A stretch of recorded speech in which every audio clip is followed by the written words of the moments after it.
welcome back.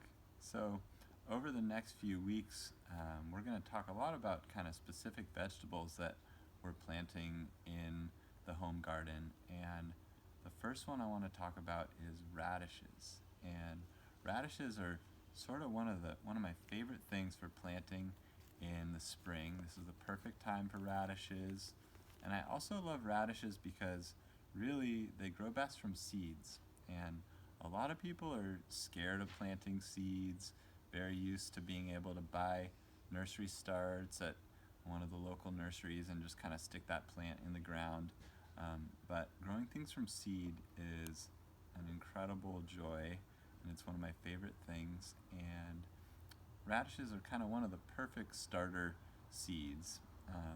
So we're going to talk about how you might go about it. So first step is really going to be doing a little bit of extra work to the soil that you have and kind of working up the soil. We planted some seeds here already, so kind of, just going through with some little, cultivator or even just a trowel is fine, kind of working up that soil, getting out any kind of bigger chunks, trying to make a really nice, soft, even space for those seeds to land.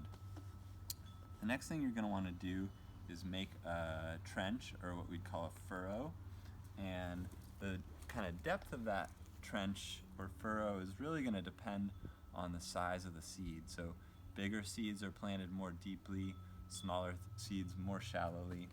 So with radish seeds, this is a variety called Sora. It's kind of a traditional round red radish. You can kind of see seed size here. They look maybe small, but actually compared to some seeds, they're pretty big. So these ones we're gonna plant about a ½ inch deep. So I'm just gonna go ahead and take the side of my hand, make a little trench, about a ½ inch deep. And then I'm gonna go ahead and just start trying to lay those seeds down one at a time, or a couple at a time. For radishes of this size, finished radish is probably an inch in diameter, so we're going to plant closer than that. We're going to plant about 4 seeds per inch with these radishes. So I'm going to go ahead and just kind of, I'll start at this side so you can see a little better. Just kind of try to drop 1 seed at a time. Take a few in your hand, kind of roll your fingers in one direction. Or if this is your first time, certainly 1 seed at a time. We got lots of time these days for this sort of thing, so you can certainly go nice and slow, but you don't want to watch me do that all day. I'm going to go a little bit faster. You can definitely build some muscle memory with this sort of activity after you do it about 100 times or 10 times.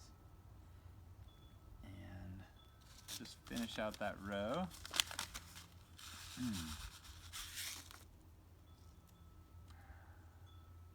So yeah, about 4 seeds per inch. Feel pretty good about that spacing. Next thing we're gonna do is go ahead and just close up that furrow. Just pinch over the top. And one thing you wanna have some kind of a tag ready before you start, or you're gonna forget where those seeds went, and that can be a problem. I've done that many times. Just go ahead and pinch closed, and then final step, kind of tamp that soil down to hold that seed in place. And I'm gonna go get some water and we'll finish up. All right, got my water. Very important piece. And watering is definitely a little bit different with starts than with seeds. And the thing that we don't want to do, we've done all this work to get the seeds right in these, at this perfect depth and spacing.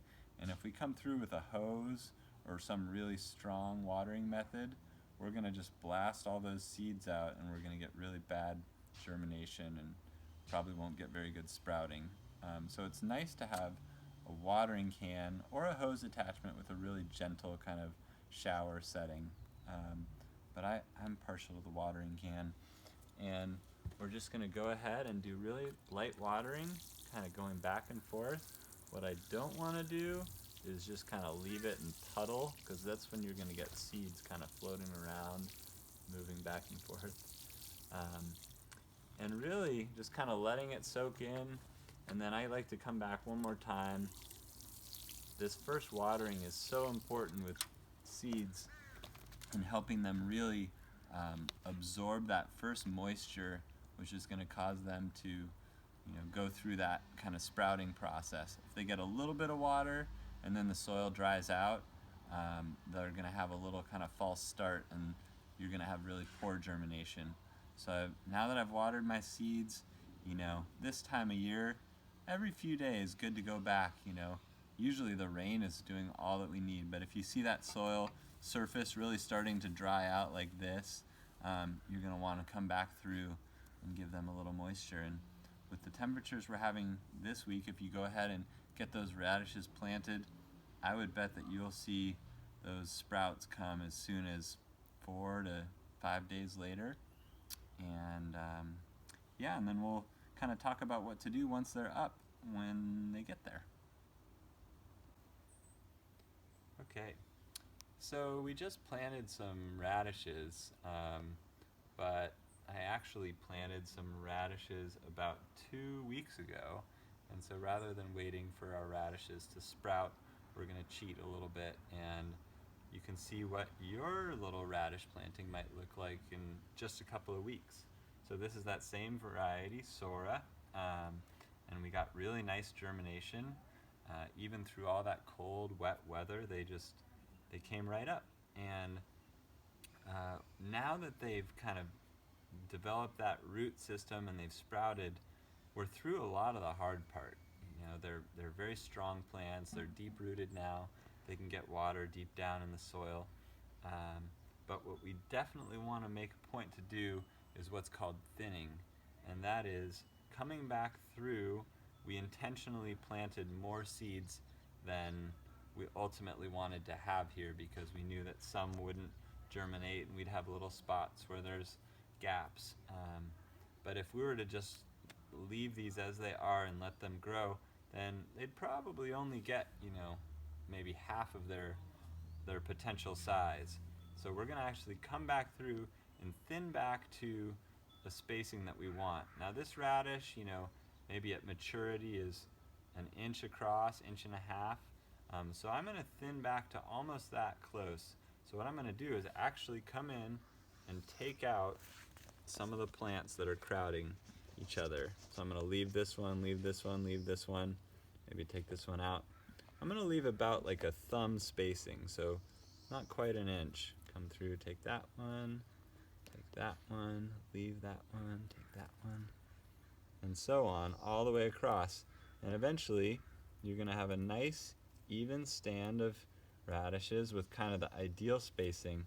And you don't want to wait too long to do this thinning. If I were to wait 2 or 3 more weeks, they would already be too crowded and they would not be able to reach their mature size.